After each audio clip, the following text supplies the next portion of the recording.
We've all been there, standing at the pet store, staring at tanks full of fish with that little label, peaceful community fish.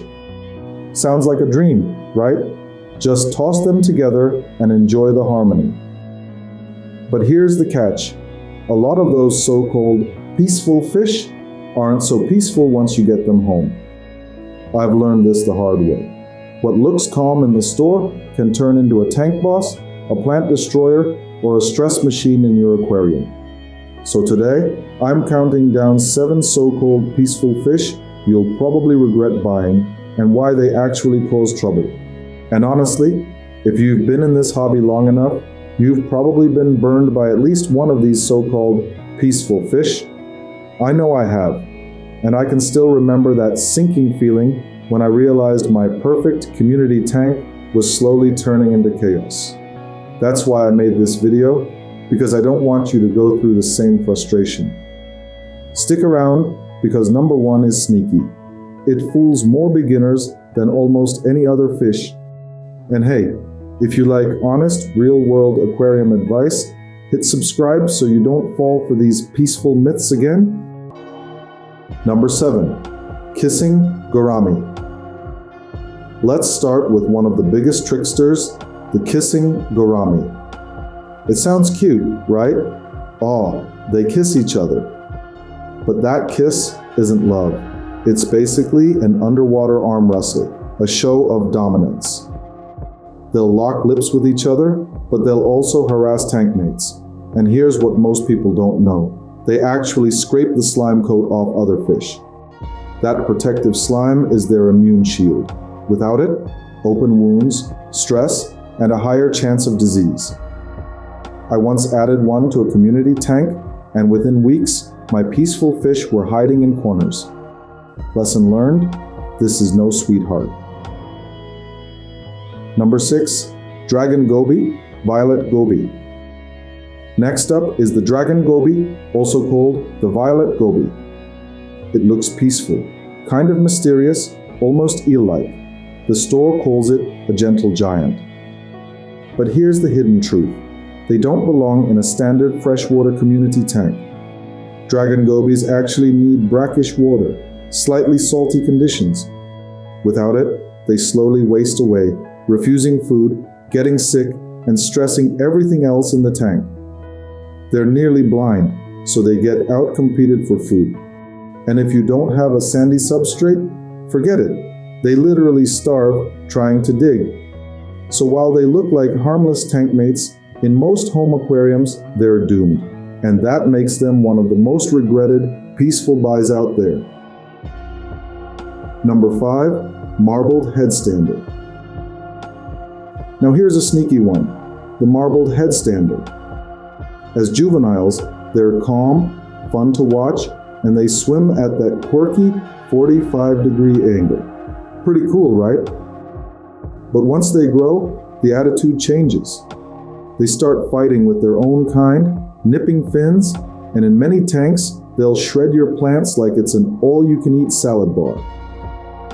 I once had one that seemed peaceful for months until I walked in one morning and half my plants were stems. Lesson: they're peaceful only if you don't care about your plants or your other fish. Number 4, Dwarf Gourami. This one hurts because they're so popular. Dwarf Gouramis are sold as colorful, peaceful centerpiece fish. But here's what often happens. They dominate the surface, guarding their bubble nests or claiming the top as their territory. Other surface dwellers get stressed fast. And then there's the health side, Dwarf Gourami Iridovirus. It's sadly common in mass-bred stock. Once it shows up, the fish wastes away and there's no cure. A lot of hobbyists, myself included, buy one thinking it'll be the perfect community fish and end up with heartbreak instead. Number 3, Honey Gourami and Sparkling Gourami.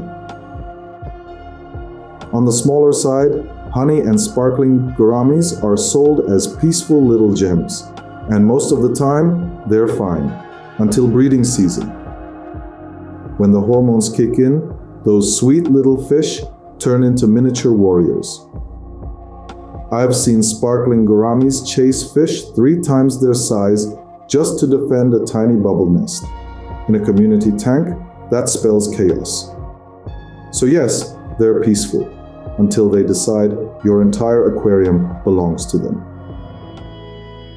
Number 2, Threadfin rainbowfish. Now here's one you might not expect.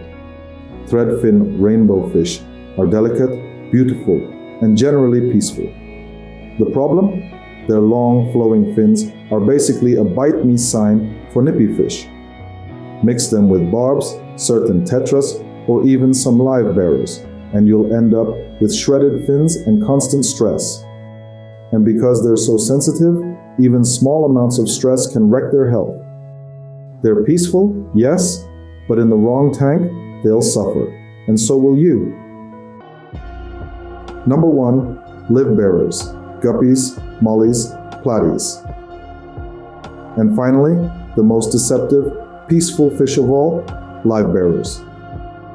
Guppies, Mollies, Platys, the store calls them perfect beginner fish. Peaceful, hardy, colorful. But here's the catch, they breed like rabbits. One day you've got a handful, the next you've got 50. Overstocking sneaks up on you, and suddenly your filter can't cope, your water goes cloudy, and you're rehoming fry by the bucket. I remember my first guppy tank. I thought it would be easy. Within 6 months, I had so many babies I was giving them away to anyone with a bucket. Cute? Yes. Peaceful? Sure. Regret?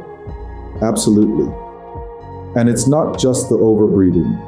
Too many Livebearers means constant chasing, stressed females, and even weaker genetics from inbreeding. Suddenly, you're not just battling cloudy water. You're watching your fish get less healthy generation after generation. I've even seen tanks crash because the owner just couldn't keep up with the population boom. Bonus tip. Here's the real lesson.